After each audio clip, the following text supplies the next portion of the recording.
नमस्कार दोस्तों, कैसे हैं आप।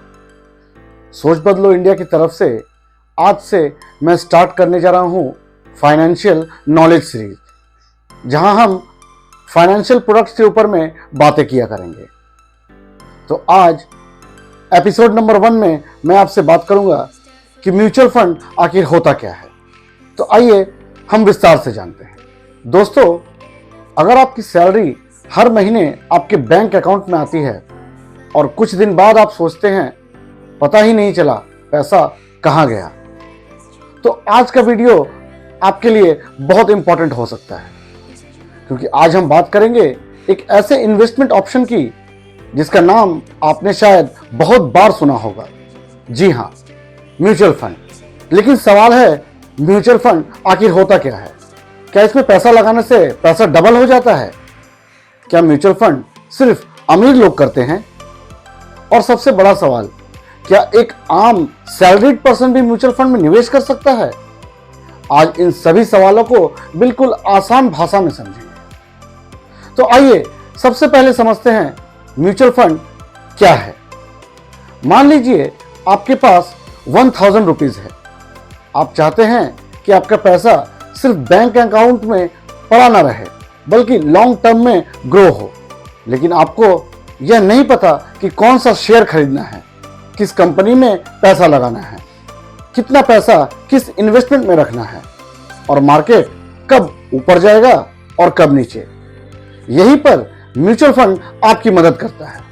म्यूचुअल फंड एक इन्वेस्टमेंट व्हीकल है जिसमें बहुत सारे इन्वेस्टर्स का पैसा पूल किया जाता है और स्कीम के ऑब्जेक्टिव के अनुसार उसे शेयर्स, बॉन्ड्स या दूसरे सिक्योरिटीज में इन्वेस्ट किया जाता है।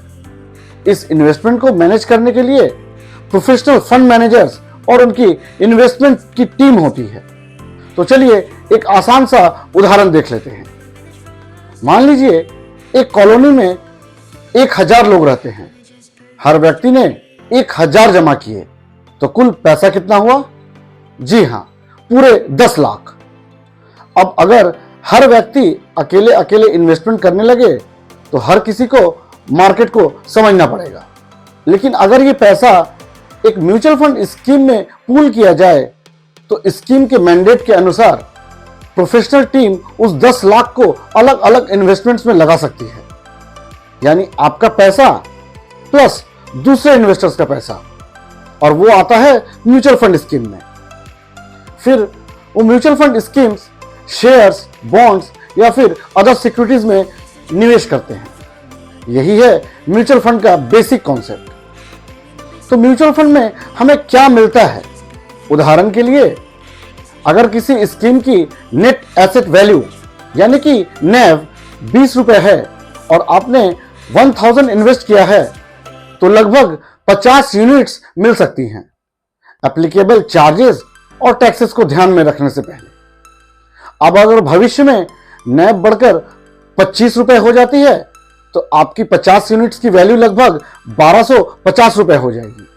लेकिन ध्यान रखिए, अगर नैब घटकर 15 रुपए हो जाता है तो वैल्यू लगभग 750 रुपए की हो सकती है।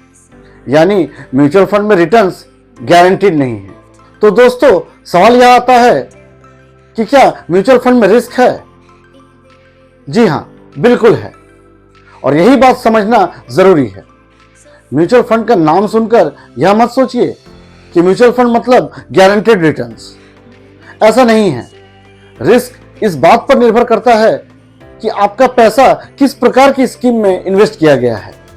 कुछ फंड्स इक्विटी ओरिएंटेड होते हैं जिनमें मार्केट रिस्क ज्यादा हो सकता है। कुछ डेट ओरिएंटेड होते हैं जिनका रिस्क प्रोफाइल अलग होता है। कुछ हाइब्रिड स्कीम्स अलग अलग एसेट क्लासेस में निवेश करती हैं। इसलिए सिर्फ पिछले रिटर्न्स को देखकर कोई फंड चुनना सही अप्रोच नहीं है। दोस्तों, हमारे मन में अक्सर यह सवाल आता है, SIP यानी कि सिप, यह क्या है? सिप यानी कि systematic investment plan.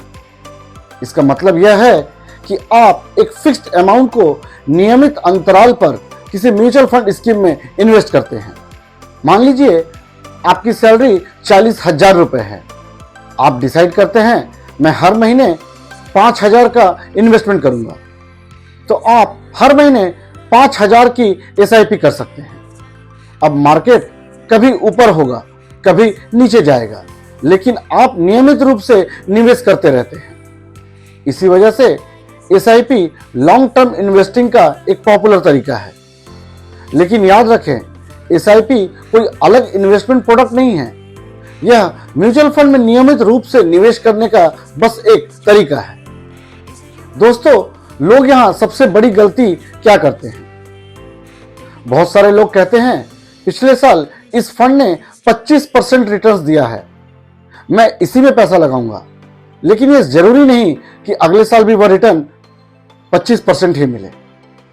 Past performance future returns की गारंटी नहीं है। दोस्तों, इन्वेस्टमेंट करने से पहले आपको समझना चाहिए कि आपका गोल क्या है, इन्वेस्टमेंट हॉराइजन कितना है, आप कितना रिस्क ले सकते हैं, फंड किस एसेट क्लास में इन्वेस्ट करता है और उसके कॉस्ट्स और रिस्क क्या हैं। म्यूचुअल फंड किसके लिए हो सकता है? म्यूचुअल फंड सिर्फ बिजनेसमैन या हाई इनकम के लोगों के लिए नहीं है। एक सैलरीड पर्सन भी अपने फाइनेंशियल गोल्स के अनुसार म्यूचुअल फंड पर विचार कर सकता है। लेकिन इन्वेस्टमेंट हमेशा अपनी फाइनेंशियल सिचुएशंस, गोल्स और रिस्क एपेटाइट को समझकर ही करना चाहिए।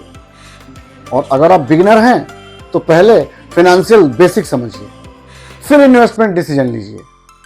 तो एक बहुत ही जरूरी बात दोस्तों, सेविंग्स और इन्वेस्टिंग एक जैसी चीजें नहीं हैं।